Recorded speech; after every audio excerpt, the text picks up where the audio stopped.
আগে দেখতাম 22-25 বছরের ছেলেরা 18-20 বছরের মেয়েকে সাথে প্রেম করতো, দেখতেও কত ভালো লাগতো।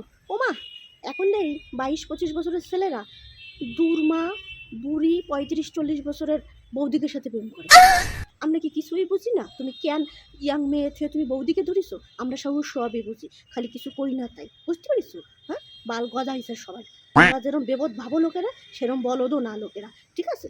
তুমি, তোমার বয়স 25, তুমি কোথায় একটা 18-20 বছরের মাইয়া থুয়ে কি জন্য একটা দামরি দুর্মা বৌদির কাছে গেছো কি জন্য আমরা বুঝি না? তোমার তো ধান্দাই রয়েছে শ্বাসের মধ্যে শিঙা ঢুকাবা। একটা ইয়াং মেয়ের প্রেম করতে গেলে তো শ্বাসে শিঙা ঢুকাতে দেবে না, আর যদিও বা দেয় তোমার ওর পিছনে বহুত কষ্ট করা লাগবে। 6 মাস 1 বছর ঘুরতে তোমার মানে ঘ্যাংরাতি নাক মুখ দিয়ে ফেনা উঠে যাবে তোমার, তারপরে হয়তো পালিয়েও পারতে পারো, নাও পারতে পারো। কিন্তু একখান যদি ওই দুর্মা বৌদি ধরতে পারো, তাহলে তোমার সব যখনই চাপা তখনই দেবে।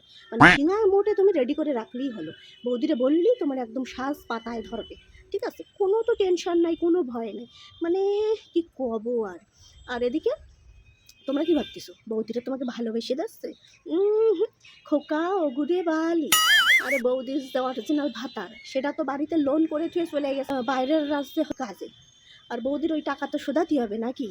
ওই জন্য ওরম ধরে বাঁকড়া ধরে হাতে মাথায় হাত বুলোয় লোনের টাকাগুলি শোধ করে। আহা, স্যামরাগুলো ভাবে কি ওরে সে আগেও কি পাইয়ে গেছি, বৌদি আমাকে যখন চাই তখনই দেয়। নম্বা দেয় কি তোরে এমনি? তুই যে লোনের কিস্তির টাকা শোধাচ্ছিস সেই জন্যই করে দেয়।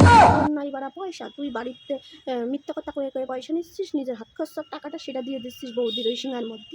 তোরও মজা বৌদিরও মজা। আহা, হ্যাঁ, তুমি ভাবতেছো নাকি বৌদি তোমার সেই ভালোবাসে?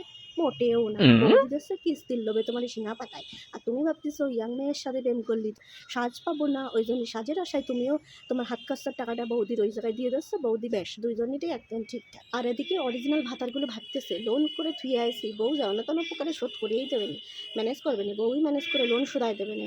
ওরে ভাতার, তোর বউ যে কি ম্যানেজ করা করতেছে তা যদি আর একটু জানতে পারতি।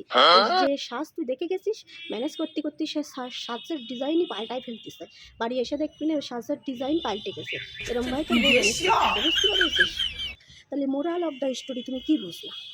ছেলেকে মোরাল অফ দ্য স্টোরি হচ্ছে এইটাই, 10 পক ধরাধরি করতে থাক। আর বৌদির মোরাল অফ দ্য স্টোরি হচ্ছে এইটা, ধরাধরি করতে থাক আর কিস্তির টাকা শোধাতে থাক, ঠিক আছে? মানে দুইজনেরই লাভে লাভ।